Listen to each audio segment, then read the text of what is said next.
we are back. We are picking up page 489, actually fiscal year 2025 budget adjustment, and we have Emily Byrne here to talk us through it.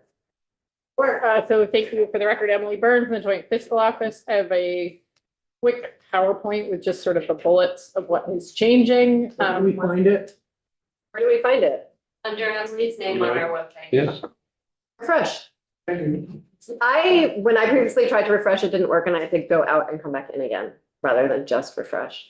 Stamp chain. Just a little technical update. Emily, back to you.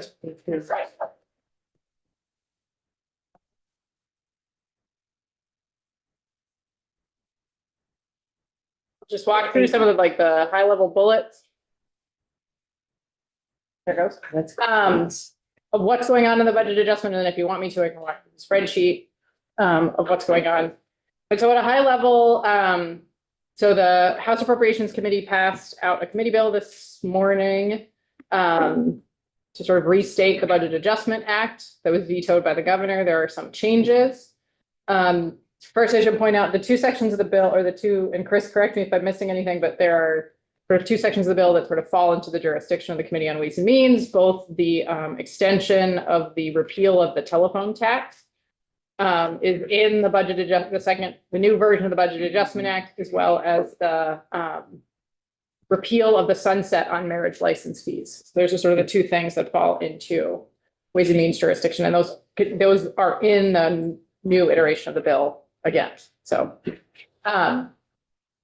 in the new Budget Adjustment Act and positions, related to positions, the bill as passed by House and Senate, H-141, created two new positions in the Attorney General's Office and the Human Rights Commission. The new budget adjustment does not create those positions. This reduces appropriations by about $67,000. That $67,000 just reflects about 2 months of funding 3 positions in those 2 offices. So it eliminates the positions and the associated funding. Or by eliminates, it just doesn't, it's not there. It's not established. In the budget adjustment, the governor's recommended budget adjustment included, I should back up. At the emergency board this summer, there was movement of $14 million out of an appropriation made to the treasurer's office to be used to do bond redemption early, basically. It was $20 million. $14 million of that appropriation was moved after the floods to fund the BGAP program and mobile home infill program. The motion passed by the emergency board required the governor in the Budget Adjustment Act to add $14 million back to that appropriation to sort of make it whole for the change that happened due to the floods. The governor's recommended budget adjustment did that. It had $14 million going back to the treasurer's office. H-141 did not have that $14 million going back to the treasurer's office. That $14 million was allocated to other places, primarily Vermont Housing and Conservation Board. That is not occurring in this version of the budget adjustment. The $14 million is returned to the treasurer and not spent on other items. And I can get into that in a second, but there's $14 million going to the treasurer for bond redemption costs. It reduces the appropriation to the Department for Children and Families to extend the cold weather exemption. So there was $1.84 million added to DCF in conjunction with the language that extended the cold weather exemption through June 30. In the new version of the budget adjustment, that appropriation is not made. It is understood that DCF has some savings within the General Assistance Emergency Housing Program that they can utilize. But the language does continue the extension of the emergency housing program or the cold weather rules for General Assistance Emergency Housing through June 30th. So there's no new money, but the date change remains in the new bill. It eliminates the appropriation. It does not include the $1.6 million appropriation for grants to municipalities impacted by the flooding in the summer of 2024. This was a program that sort of mirrored a program that was in the budget last year for municipalities impacted by the flooding in the summer of 2023. That has been removed. And it eliminates the one-time appropriations to VHCB for housing. It was about $8.6 million. And then also removes the funding for the completion of a pilot project that was outlined in Act 186 of 2022 for disabilities housing for $2.6 million or 2.8. 8.6 to VHCB and then 2.8 to VHCB specifically for the pilot project. Those two appropriations are not included in this version of the Budget Adjustment Act. Additionally, the bill as passed by both House and Senate had a, for the sort of year-end construct, it not withstood the statutory language that requires that any unallocated and unreserved funding go to the rainy day fund and the teacher's pension and state employees pension. In H-141, there was approximately $133.7 million that was directed to the cash fund, the other infrastructure and essential investments fund, as sort of a holding place for that money because it is needed to balance the FY26 budget. That year-end construct is no longer in here. Instead, there is language that was part of the conference negotiations for H-141 that directs that I think it's 133.5 now, based on all these changes, holds that money and says, notwithstanding the year-end construct, that amount of money is set aside is reserved and carried forward into FY26 to be available in FY26. It doesn't transfer it to a fund, it just sort of reserves it and walls off a specific amount. Anything over and above that specific amount would be subject to the year-end construct and would be allocated to the rainy day fund or the state employees and teachers pension funds.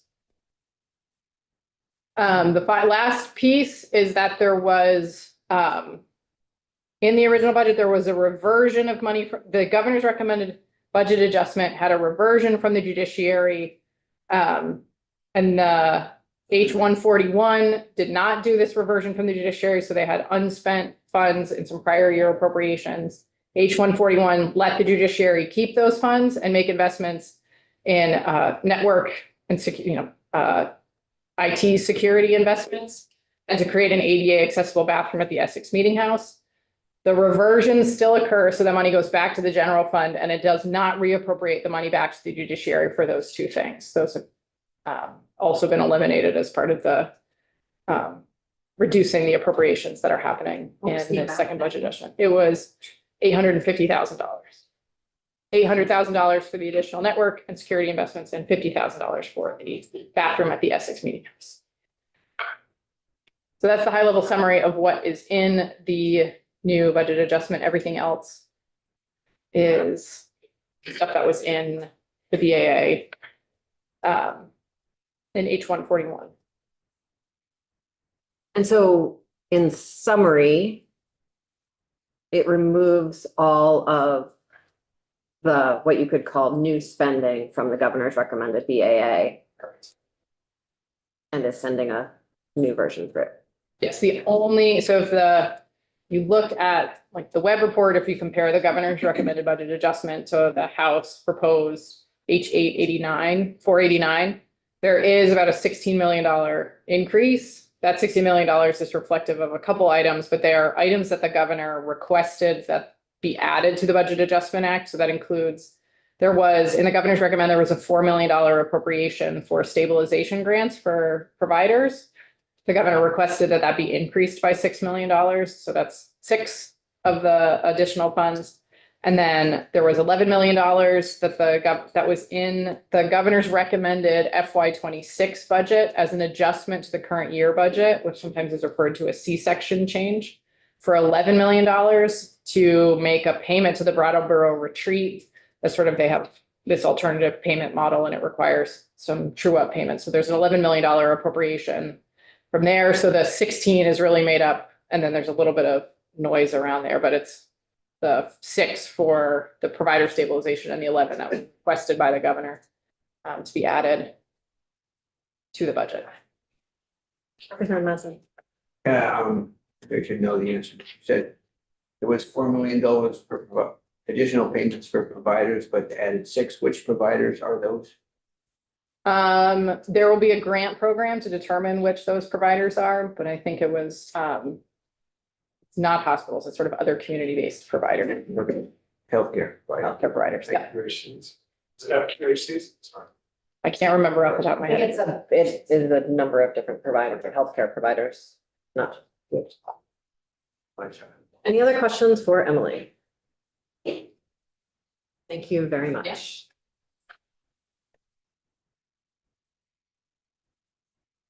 Emily, Representative Walker. sorry. Oh, sorry. Go ahead, before. You know what the vote was out of appropriation? 8383. Are we being asked to vote on this right now? We are indeed. Okay, I am. This current proposal is asking my community to choose between 100+ exits from 3 hotels in my district or flood recovery, and I would like to, I've asked my municipal manager to call a consultant, so I'm not feeling like I can. Do you want to take a break? Yeah. Okay, we're gonna take a 10-minute break. Okay.